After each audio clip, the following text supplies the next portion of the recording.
Hugh Jackman just dropped a bombshell, and it's sending shockwaves through Hollywood. Did he just expose Blake Lively as the secret boss of the Deadpool Wolverine project? This shocking twist has fans scrambling for answers. Now fans everywhere are asking, why is Blake Lively calling the shots? I guess Blake Lively's concrete evidence isn't as concrete as she hyped.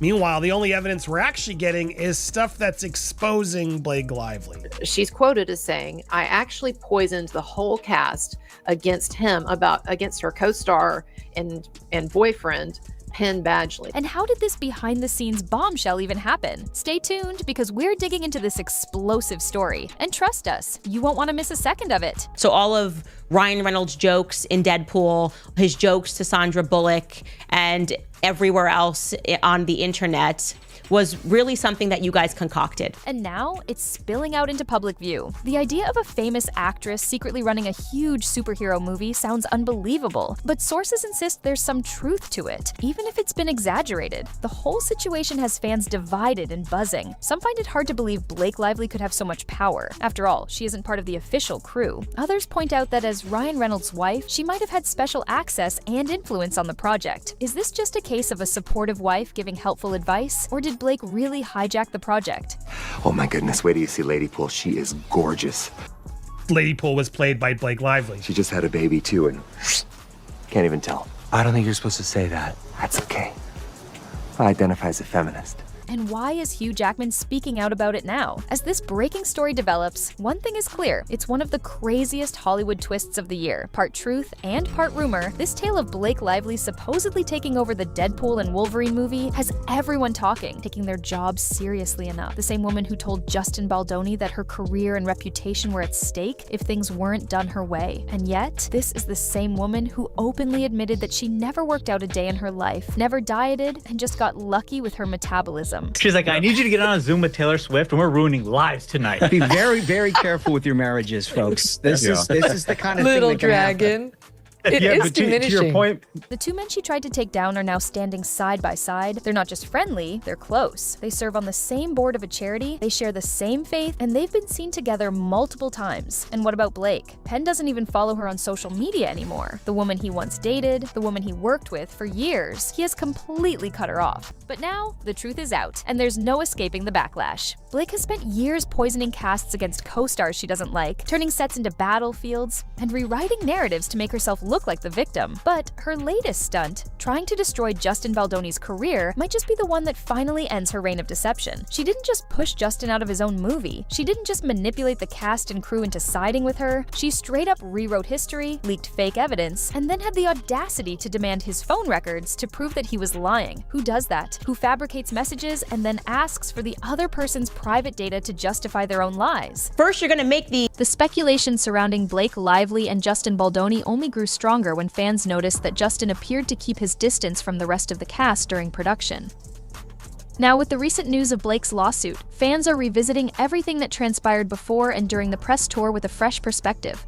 Justin has been accused of inappropriate behavior on set and slandering Blake's character throughout the filming process. Strategic moves by the attorneys, and glimpses into what might happen during the main trial. According to unofficial sources, the presiding judge spent the bulk of the session reviewing the nature of the allegations, the potential scope of the upcoming trial, and each legal team's readiness to proceed with what promises to be a complicated series of proceedings. Everyone was prepared for this to be an intense opening act, and they were not disappointed. Justin Baldoni's attorney, Brian Friedman, arrived with an unmistakably combative stance. From the moment he entered the courtroom, Friedman made it clear that he had come to protect his client's interests fervently. Clad in a tailored suit and radiating a confident demeanor, he spared no effort in challenging Blake's legal team at every turn. Friedman insisted that Blake's lawsuit lacked firm evidence and characterized it as an attempt to damage Justin's name in the public eye. During these opening arguments, Friedman leveled criticisms against Blake's attorneys for trying to manipulate the media narrative before Justin had even had the chance to properly respond. This claim was bolstered by the fact that, earlier in the dispute, Blake's side had circulated information to a prominent news outlet with scarcely half a day's notice given to Justin. Unsurprisingly, Friedman expressed outrage at what he perceived as a tactic designed to box his client into a corner. Blake's attorneys responded forcefully, denying that their client was engaged in any effort to skew public perception.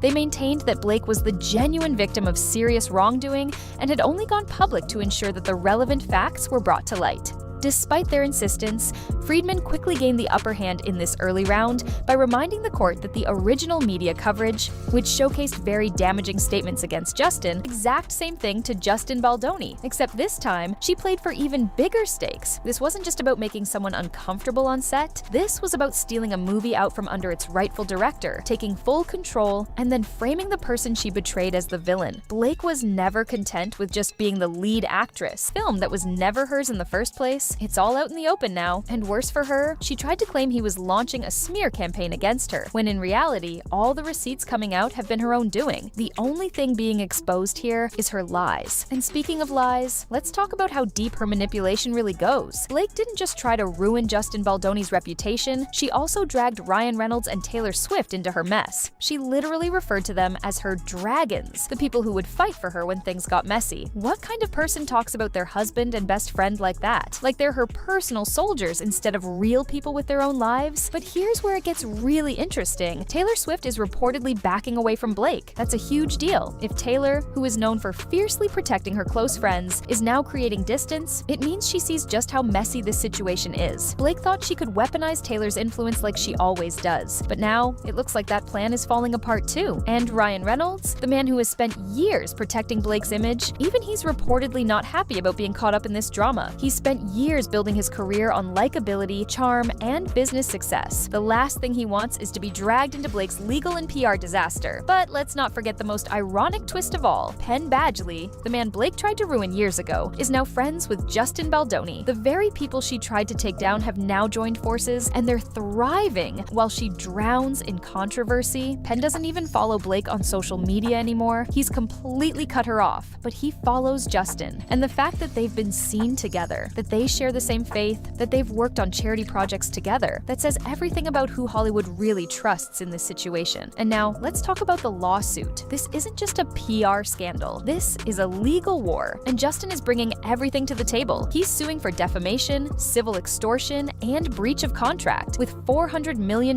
in damages at stake. That's not something Blake can just sweep under the rug. That's not a rumor or a bad headline she can spin away. That's real, undeniable, and dangerous for her career. And here's the part Blake really didn't see coming. Hollywood is starting to distance itself from her. Studios don't want to touch someone who brings this much chaos. Brands don't want to be associated with someone being compared to Amber Heard. The industry is watching this lawsuit play out, and the more evidence comes out, the more people are realizing that Blake isn't the victim she pretends to be. Blake thought she could control the narrative forever. She thought she could destroy Justin the way she destroyed Penn. She thought she could manipulate, lie, and twist the truth like she always does. But this time, the truth won, and Blake Lively is finally being exposed for the fraud she really is.